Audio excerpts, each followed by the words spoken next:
আজ তোমাদের সাথে ঘরে থাকা মাত্র কয়েকটা উপকরণ দিয়ে ঝটপট তৈরি হয়ে যাওয়া এগ স্যান্ডউইচের রেসিপি শেয়ার করব। এটা খুবই হেলদি, তাই সকালের ব্রেকফাস্ট বা বাচ্চাদের টিফিনের জন্য এই এগ স্যান্ডউইচ কিন্তু পারফেক্ট একটা রেসিপি।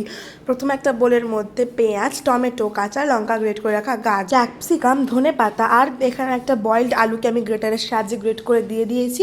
একটা সেদ্ধ ডিমকেও আমি গ্রেটারের সাহায্যে পুরোটাই গ্রেট করে দিয়ে দিয়েছি।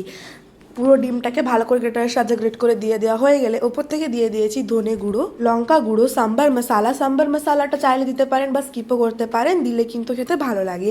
ওপর থেকে একটুখানি লেবুর রস দিয়ে ভালো করে সব কিছুকে মিশিয়ে দিয়ে দিলাম পরিমাণ মতো লবণ।